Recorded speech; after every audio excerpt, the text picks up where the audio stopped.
Those who rush are already defeated, though they do not yet know it. They move quickly because they believe speed will save them. That urgency is strength. That forward motion alone is progress. But in the silent traditions of ancient Japan, haste was seen as a fracture in the mind. The warrior who rushes has lost command of himself long before he faces an enemy. This truth was not spoken loudly. It was observed quietly, again and again, in failure. In the life of Miyamoto Musashi, the undefeated swordsman, there is no record of hurry. His movements were deliberate, his training methodical, his understanding of time deeply internal. Musashi warned that impatience reveals weakness, not ambition. In The Way of Strategy, he wrote, "Rhythm must be understood because those who move without awareness of timing expose their own defeat." Zen and Bushido both taught that mastery begins with stillness, not speed. Chapter 1. The Quiet Mistake. Kenji was not a warrior. He lived in a modern city, surrounded by schedules, notifications, and the pressure to act quickly or be left behind. His days were full, yet empty of satisfaction. Every task felt urgent, every decision rushed, and every outcome slightly wrong. He believed productivity meant motion, but his life felt like constant acceleration without direction. At night, exhaustion followed him into sleep. His thoughts continued racing, rehearsing conversations, imagining outcomes, and blaming himself for delays that never truly mattered. Kenji did not recognize impatience as a flaw. He saw it as responsibility. But beneath this constant urgency was a quiet fear that slowing down would expose something he was avoiding. In this, Kenji was no different from an untrained swordsman swinging wildly. The faster he moved, the more errors he created. Zen teaches that a scattered mind multiplies suffering, and Bushido demands clarity before action. Kenji had clarity of intention, but none of presence. Chapter 2. Timing over speed. In ancient sword schools, technique was taught slowly. Students repeated simple movements thousands of times, often frustrated by the lack of visible progress. Teachers did not correct haste gently. They stopped it entirely. Speed without structure was considered dangerous because it trained habits that could not be undone under pressure. Musashi understood this intimately. In his duels, he often arrived late or waited silently, unsettling opponents who mistook calm for hesitation. He watched rhythm, breathing, tension in the hands. Victory did not come from faster strikes, but from striking at the inevitable moment. Those who rushed to act revealed their weakness first. Kenji encountered this idea by accident. In a quiet bookshop, he opened a worn text on Zen practice. One line caught his attention. "If you hurry, the way becomes hidden." The sentence was simple, almost dismissive, yet it unsettled him. For the first time, he considered that his urgency was not noble, but defensive. Chapter 3. The Internal Enemy. In Bushido, the greatest enemy was never external. It was fear, pride, and impatience within the self. To rush is to attempt escape from discomfort. It is an unconscious refusal to fully inhabit the present moment. Speed becomes a shield against uncertainty, but in doing so, it blinds the mind. Kenji began to notice how often his impatience appeared. He interrupted conversations, skimmed instructions, and avoided silence.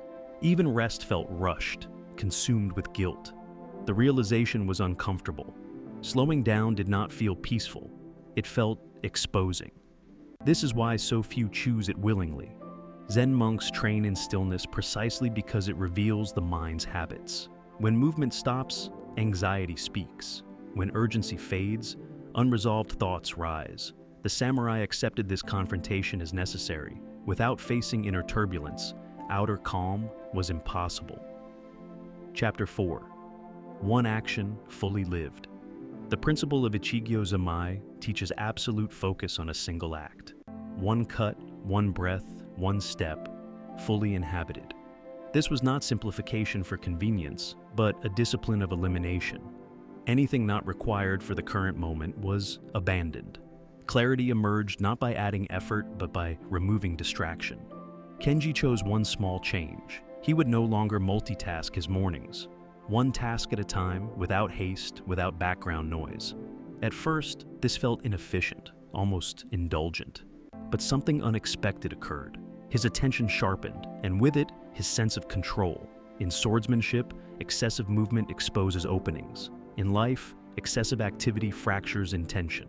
Through singular focus, Kenji began to recognize when action was necessary and when waiting was wiser.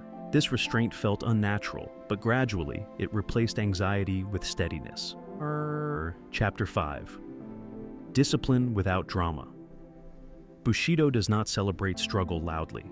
Discipline is not an event, but a condition. The samurai did not perform effort, they embodied it quietly. Training was daily, repetitive, and without emotional reward. This is why it lasted. Kenji stopped seeking dramatic change. He eliminated urgency from decisions that required thought. He delayed responses when emotion rose. He walked more slowly, not to be seen, but to feel. These actions were small and almost invisible, yet they accumulated power. Musashi wrote that strategy requires seeing what others do not. This vision does not come from speed of action, but depth of perception. By removing haste, Kenji began to observe patterns in his own behavior. He saw when fear prompted movement and when clarity demanded stillness. Chapter 6. The Shape of Victory. Victory in samurai philosophy is often misunderstood. It is not domination, but alignment. When timing, intent, and action converge, resistance disappears.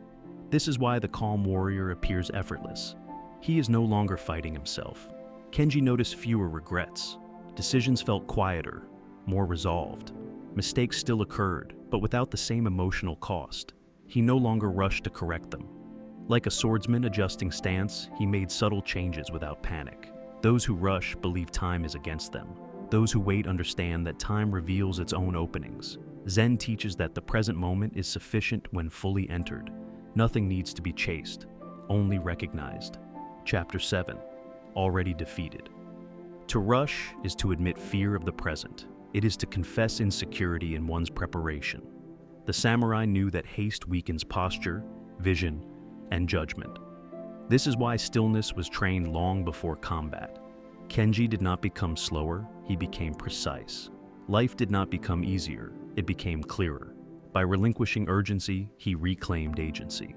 He no longer lived in reaction, but in response. Those who rush are already defeated because they surrender mastery in exchange for motion. Those who move deliberately command themselves first. In the quiet discipline of ancient Japan, this truth was never debated. It was lived.